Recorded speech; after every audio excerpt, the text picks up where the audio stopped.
Hello everyone, this is Ollie here, and today we're going to do a reaction video, and it's called The Wandering Coach. So let's watch it and let's do this.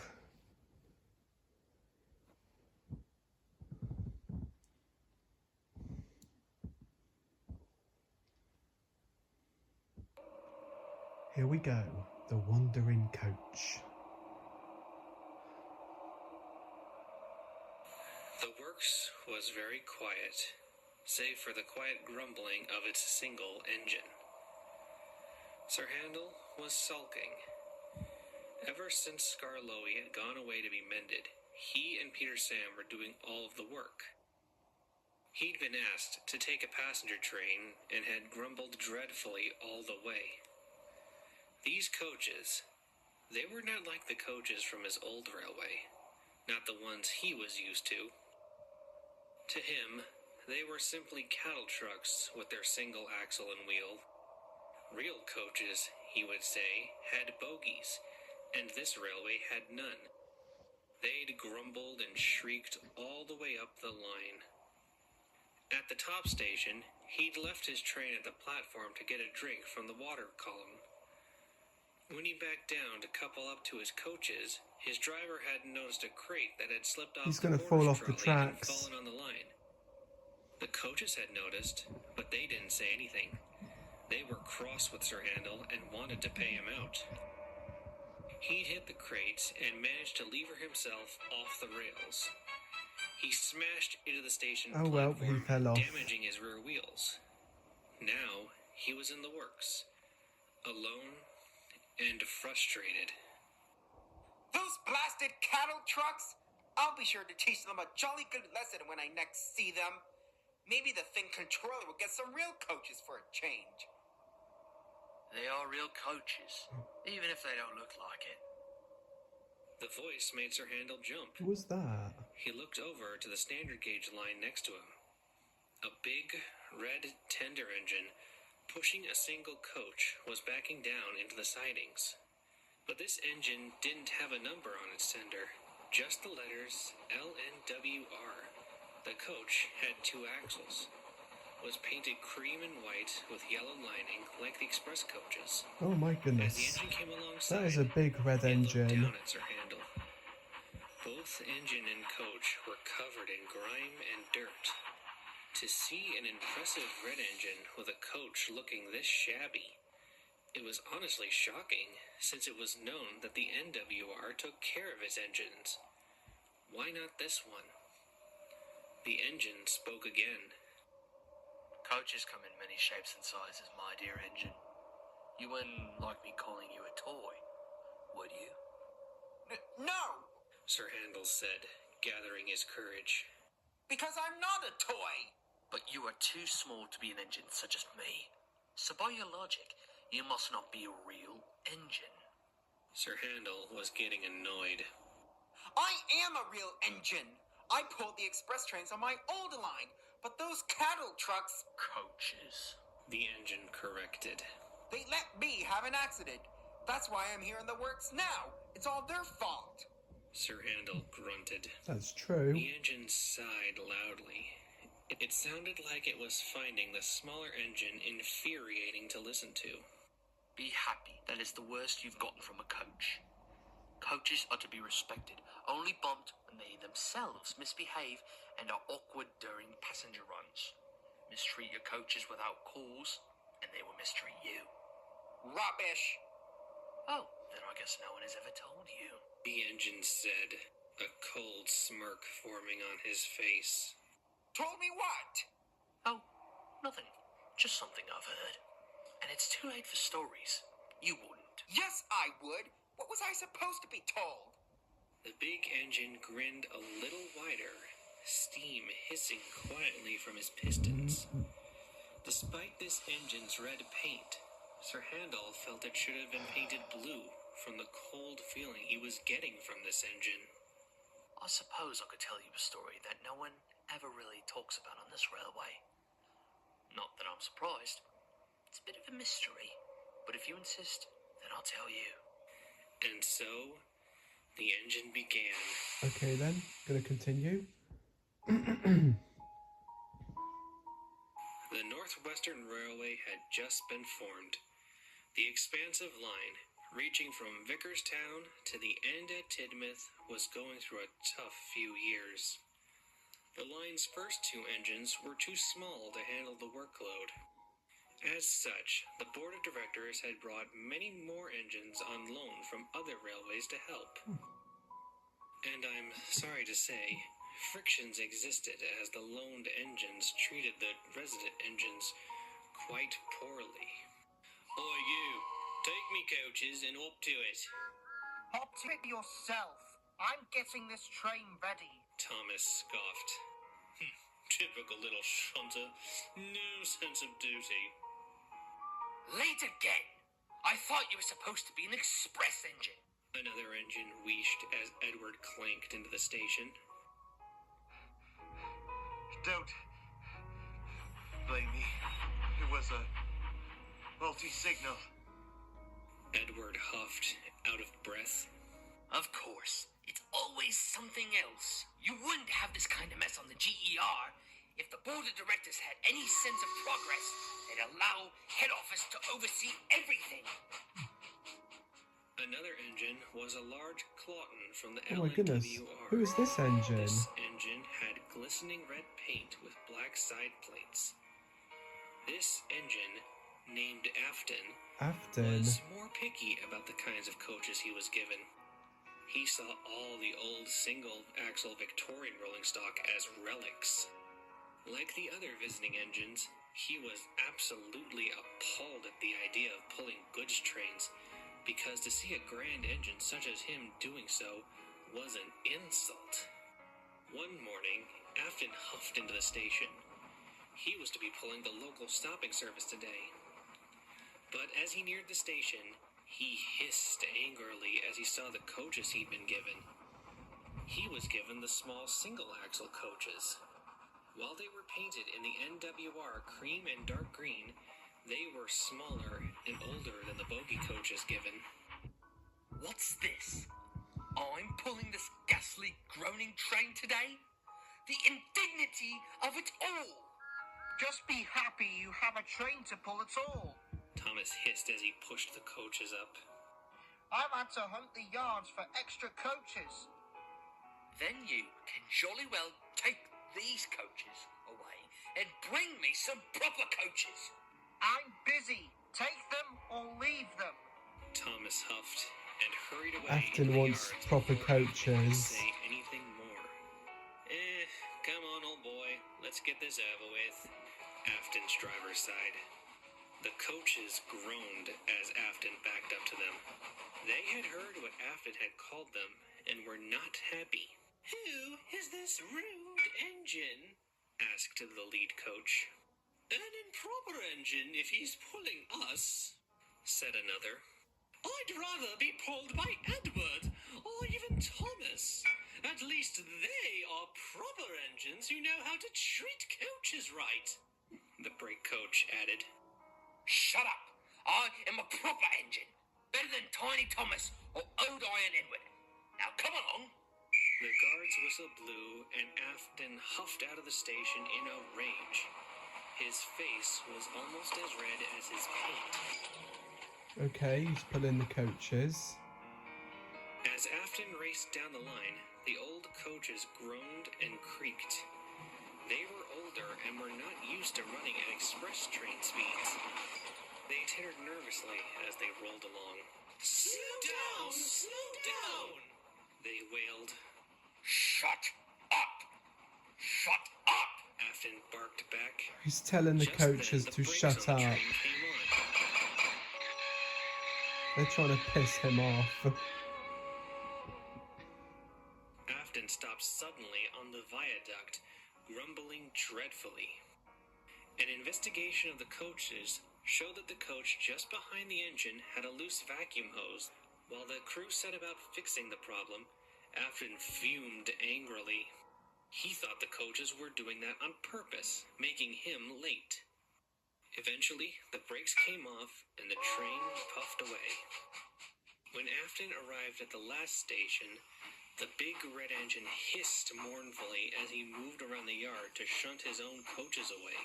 The coaches tittered grumpily as he did so. "At last, the journey is over," one said. "I felt like my windows were going to fall out," said another.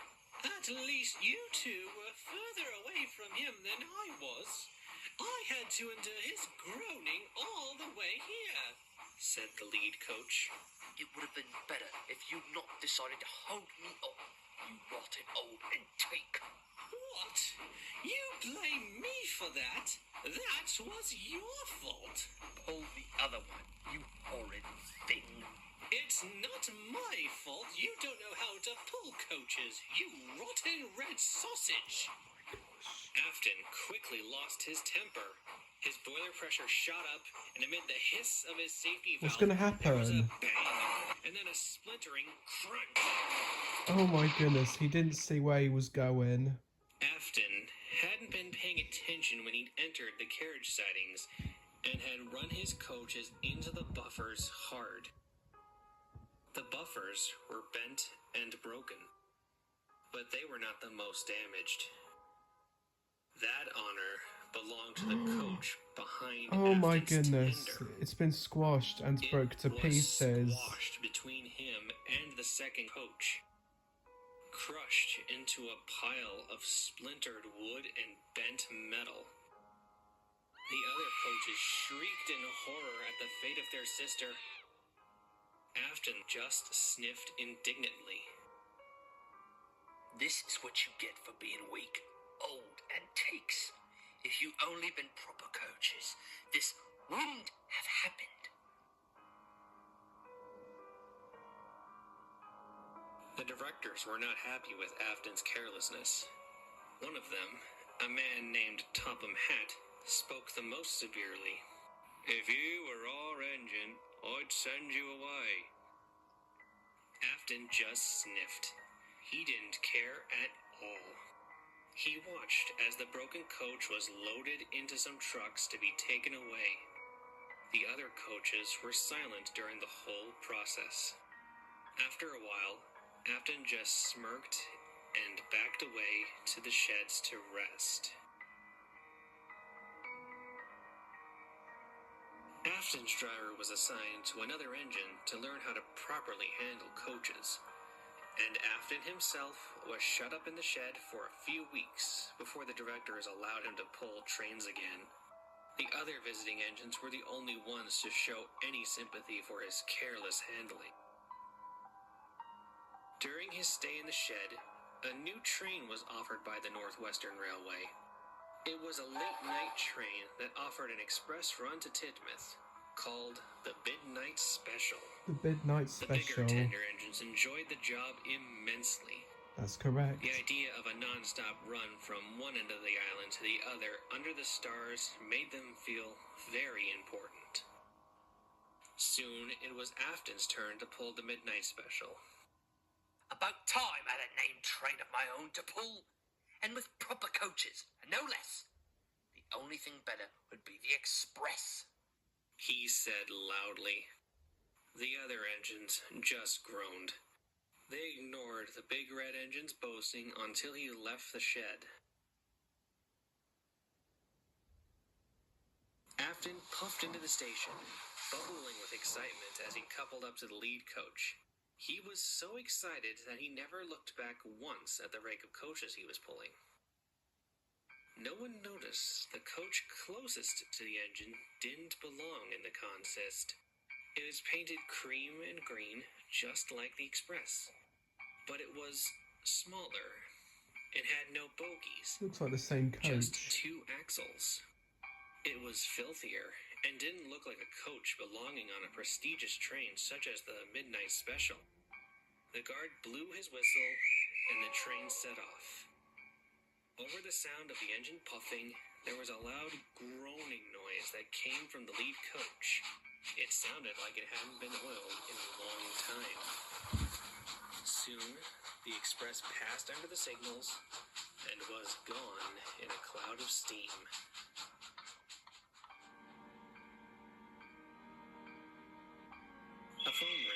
signal box at Callisthorpe Road. When the signalman answered it, it was a call from the signalman at Kildane. He wanted to know if the midnight special had passed through to check that the system was still operating. The Callisthorpe signalman said he'd received a bell from the Crovan's Gate signal box a long time ago, but the express hadn't come yet. He checked his watch. The express was running half an hour behind. Just before the signalman could hang up the phone to call Crovan's Gate to send a work train to check the line, there was a knock at his door. He opened it to see the midnight special's guard standing there, panting heavily. "Have you seen our engine?" he asked. "What engine? No engine's passed by my box for over an hour." The guard then went pale. That's not possible. You must be mistaken. I've just come from the midnight special, and I've not seen our engine anywhere. I swear on me mother's head, no train puffed past this signal box. I would have seen it. Come on, man, you're speaking all kinds of rubbish. I am not. Our entire train is missing its engine. It's like it's disappeared into thin air. Come on, mate. Have a cup of tea and explain what you're trying to say.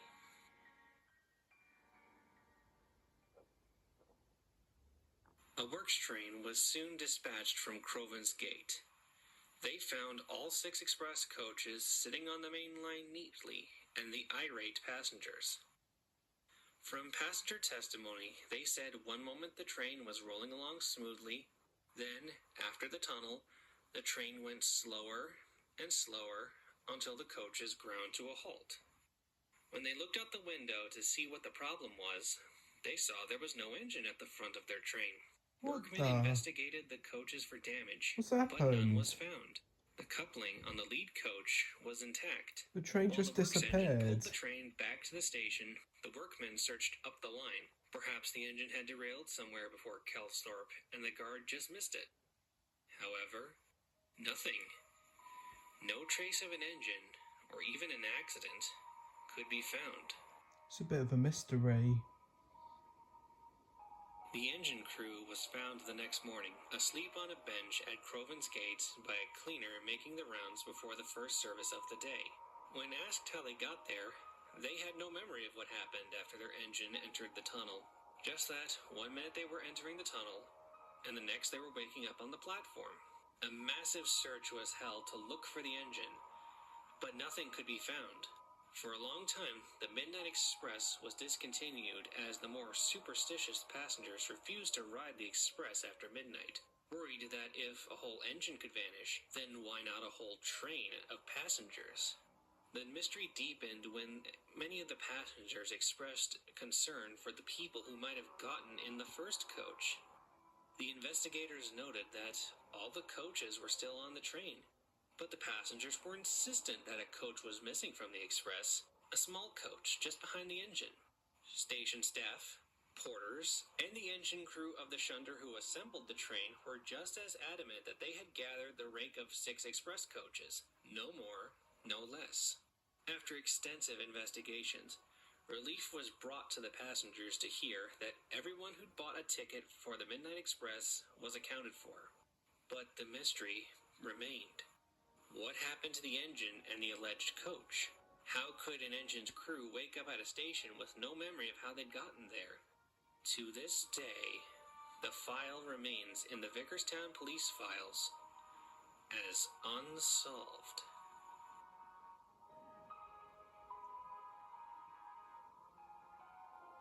And that is the end of the story, as the wider public knows, though there have been tales of engines seeing this Afton puffing along the line in the distance with a single coach behind him.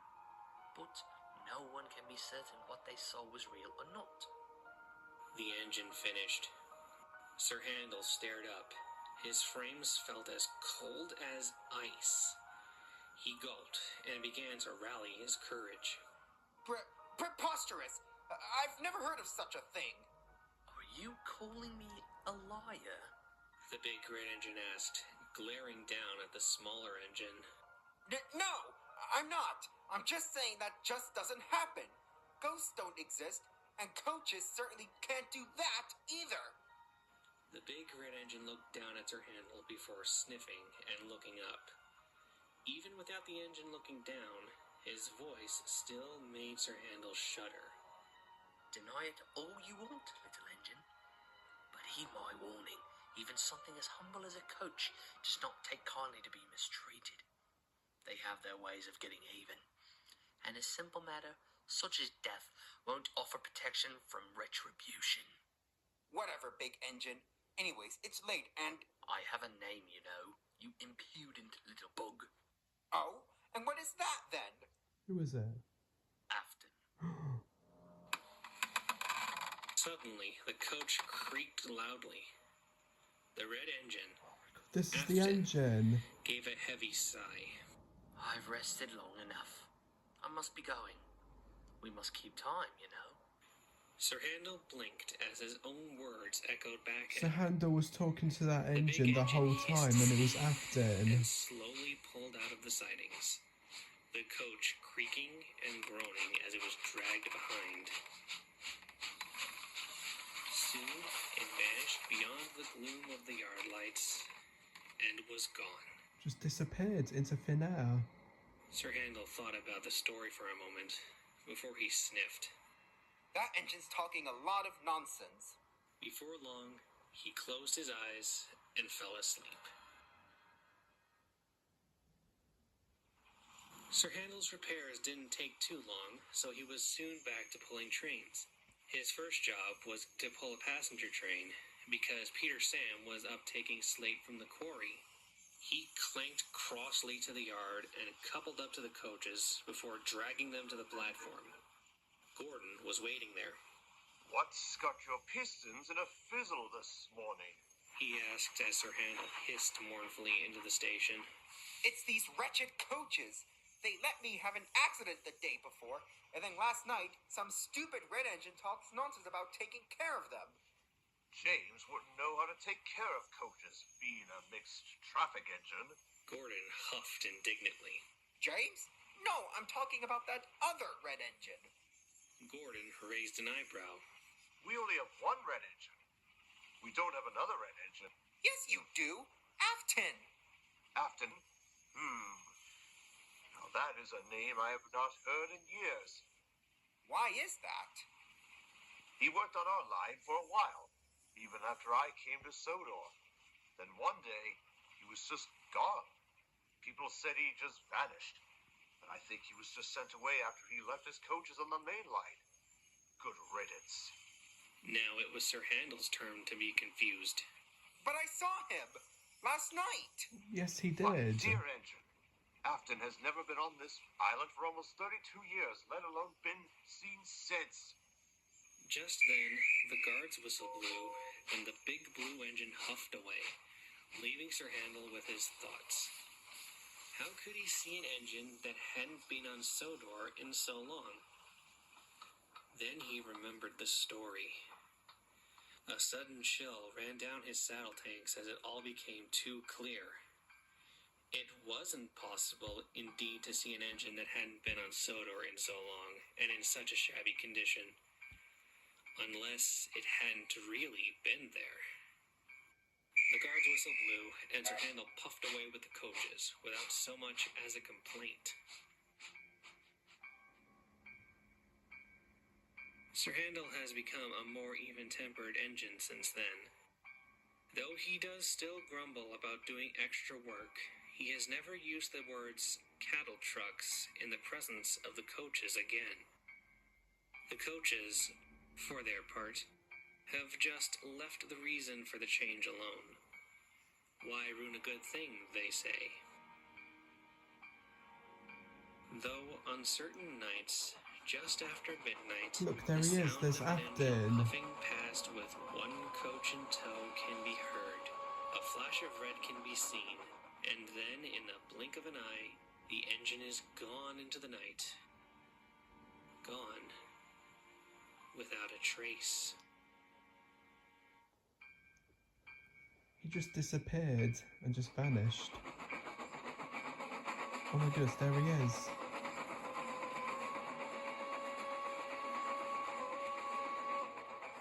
You can actually hear his whistle through the night.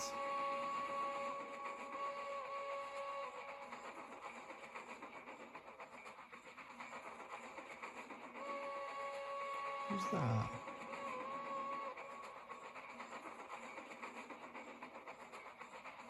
Oh my god, it's Edward. He just saw him.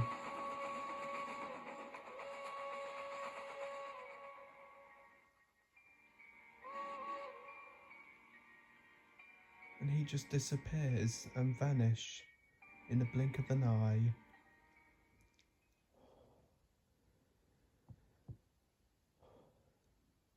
Okay, everyone.